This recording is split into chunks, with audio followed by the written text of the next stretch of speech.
ठीक है, तो ये वो संकेत है। अब वो नर्वसनेस रहेगी, अनसर्टेनिटी है, अनिश्चितता है, और दिक्कत होती है इक्विटी मार्केट्स को इसी अनसर्टेन एनवायरनमेंट से।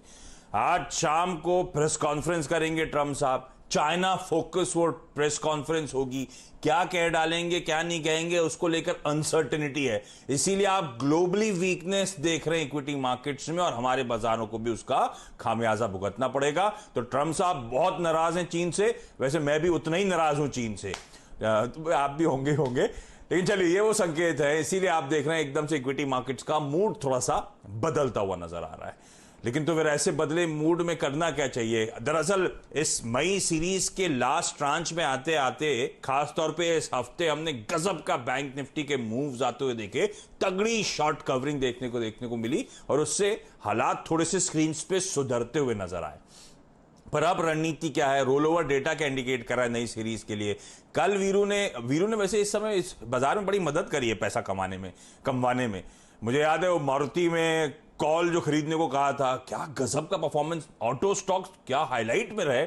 और इनफैक्ट कल के दिन भी मैं जुड़ तो पाया नहीं आप लोगों के साथ, टेक्निकल ग्लिच थे, लेकिन सुन रहा था शो को, तो सुबह मैं देख रहा था वीरू ने कहा था बाय करें फिर बुक आउट भी करें, तो वो एकदम सटीक रहा। निफ्टी पे 9457 के शायद टारगेट दिए थे और कल हाई 9500 के आसपास के जोन्स पे लगाया है निफ्टी ने, तो एकदम सटीक रहा। और इनफैक्ट बुक करने की कॉल भी एकदम सही रही। हमें ये दिक्कतें जो स्क्रीन पे आज नजर आ रही हैं उससे हम लोग दूर है, हमने अपना ऑलरेडी कैश प्रॉफिट जो है बुक्स में रजिस्टर कर लिए। पीरू, तो रणनीति सही रही, मदद करने के लिए धन्यवाद आपका। लेकिन अब डेटा पॉइंट्स का इंडिकेट कर रहे हैं। डेटा पॉइंट्स ए नई सीरीज के आउटलुक के लिहाज से, और बी आज की रणनीति के लिहाज से। पहले आशीष, गुड मॉर्निंग आपको, और गुड मॉर्निंग नीरज जी। और सबसे पहले आशीष आपको आपके जन्मदिन की शुभकामनाएं, और ईश्वर करे आपको खूब लंबी उम्र, सेहत और अपार खुशियां मिले। मेरी तरफ से और पूरी CNBC आवाज की टीम की तरफ से आपको पहले जन्मदिन की हार्दिक शुभकामनाएं। आशीष, ये बताइए कैसा रहा बीता साल? Thank you.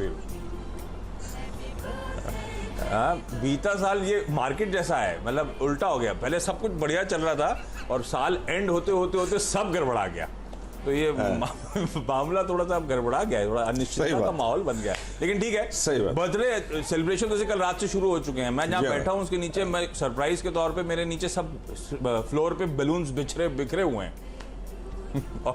और अभी आया हूँ ना, डेस्कटॉप खोला है तो कंप्यूटर खोला है। चलिए आशीष, एक बार फिर कार्ड बनाकर भी छोड़ रखा था इसी कंप्यूटर के ऊपर, तो रात में जब मैं सो रहा था तैयारी हो रही थी। हाँ ओके, चलिए आशीष, एक बार फिर से आपके जन्मदिन की शुभकामनाएं।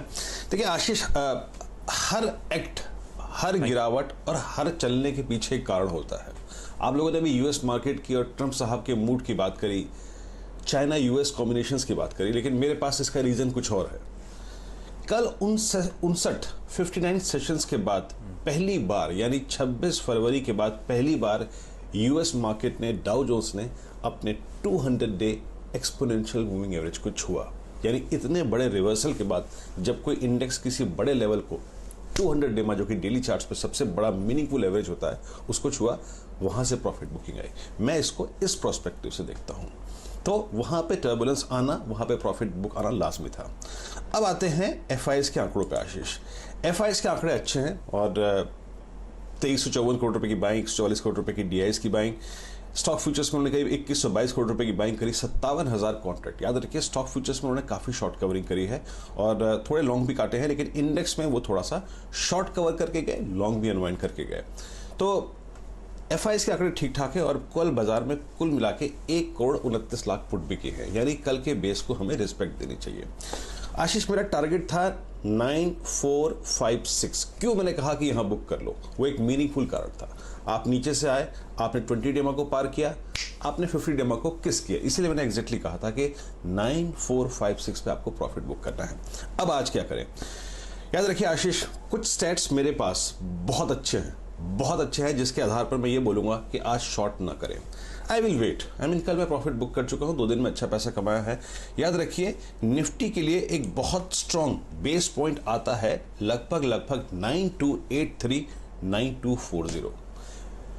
पिछली सीरीज में एग्जैक्टली पहले दिन रिवर्सल हुआ था, और आज भी समीकरण वैसे ही है। बट 92839240 जब तक वॉलेट नहीं होगा मैं सेल नहीं करूंगा, और मैं देखूंगा अगर यहां बेस बन रहा है तो बाय करूंगा, और स्पेशली 9500 की कॉल पे फोकस करूंगा इसी स्टॉप लॉस के साथ, 9283 के स्टॉप लॉस के साथ। और मेरा अगर ये आज का लेवल होल्ड कर गया तो पोजिशनल टारगेट होगा 9591, ये मेरा टारगेट होगा।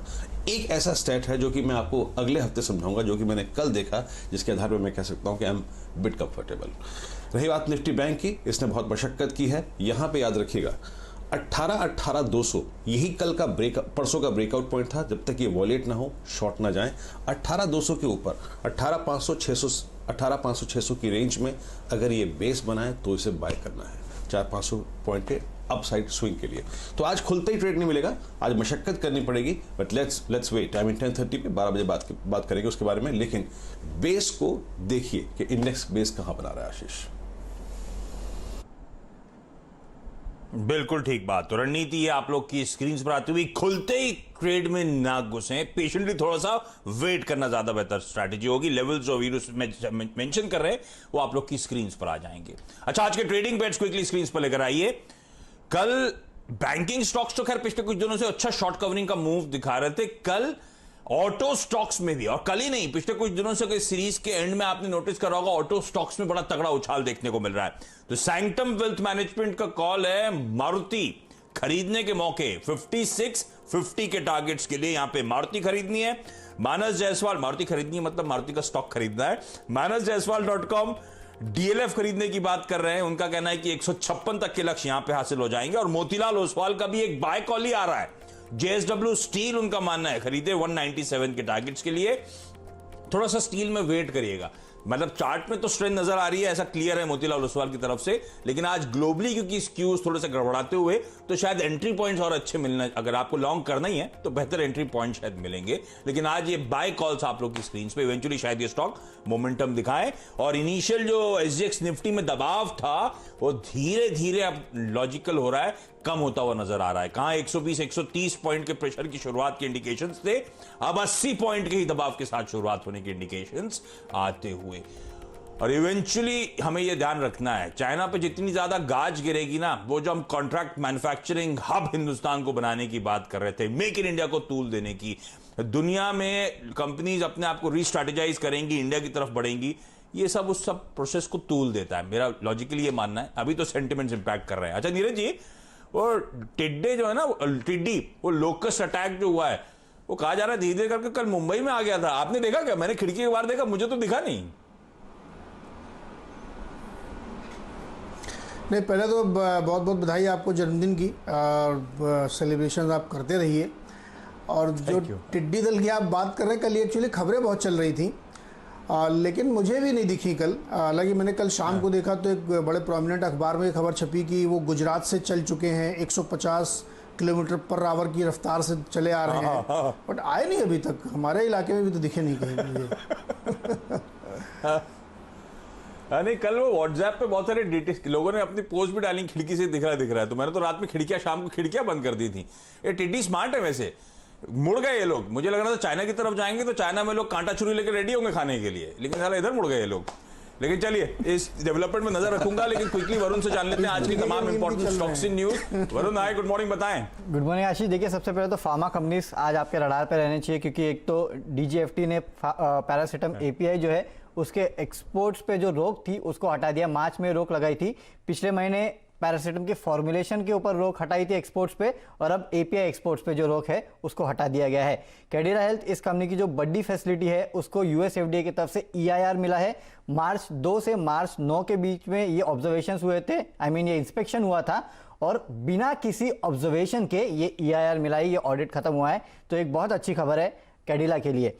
आईटीसी ये कंपनी जो है बी नेचुरल्स जो है उसको एक्सक्लूसिवली एमवे पे बेचेगी। साथ ही साथ कंपनी का कल कहना है कि इनके जो आशीर्वाद आटा है, सनफिश बिस्किट और नूडल्स जो है उसके लिए काफ़ी बेहतरीन डिमांड जो है इस पूरे लॉकडाउन के दौरान देखने मिली है, और रूरल में ज़्यादा जल्दी रिकवरी होगी, ये आईटीसी का मानना है। इनका कहना है कि डिमांड के चैलेंजेस रूरल में ज़्यादा नहीं है। नंबर्स के ऊपर बात करें तो सीएट के नंबर्स, बेहतरीन नंबर्स कंपनी ने पेश किए। रेवेन्यूज देखिए 10% गिरे हैं, लेकिन इसके बावजूद कंपनी का जो मुनाफा और मार्जिन है अनुमान से बेहतर नजर आ रहा है। मुनाफे का अनुमान हमारा 31 करोड़ का था, 52 करोड़ पे आया है और मार्जिन 9.6% का अनुमान था, 12.8% पे आया है। साल दर साल भी यहाँ बहुत बेहतरीन बढ़ोतरी देखने मिली है, यानी कि ऑपरेशनली सीएट के नंबर्स काफी बेहतरीन है। रेन इंडस्ट्रीज यहाँ भी नतीजे बेहतरीन है। कंपनी की जो एबिटा मार्जिन है 11.2% से बढ़ के 15.4% पे आया है और मुनाफे में करीब 55% के आसपास का इजाफा हुआ है। हाइडेलबर्ग सीमेंट, देखिए सीमेंट कंपनीज के नतीजे फिर से बेहतरीन नजर आ रहे हैं। यहाँ मार्जिन देखिए 23% से बढ़ के 25% पे आए हैं इस कंपनी के, और कंपनी का जो मुनाफा है उसमें भी 9% के आसपास की बढ़ोतरी हुई, 61 करोड़ से बढ़ के 66 करोड़ पे आए हैं। तो सीमेंट कंपनीज की तरफ से आउट परफॉर्मेंस जो है वो जारी है। सबसे आखिरी में केपीआईटी टेक्नोलॉजीज, यहाँ सीएलएस इन्वेस्टमेंट्स ने करीब 20 लाख शेयर्स कल जो है खरीदे हैं बल्क डील में। ओके, तमाम ये स्टॉक्स हैं जो आज एक्शन में रहेंगे खबरों की वजह से। क्विकली यहां पे एक छोटा सा ब्रेक ले रहा हूं। ब्रेक के उस पार मैंने कहा था आज इवेंट्स के लिहाज से भी बहुत इंपॉर्टेंट दिन है। जो तमाम इवेंट्स लाइंड अप हैं वो आपको बताऊंगा।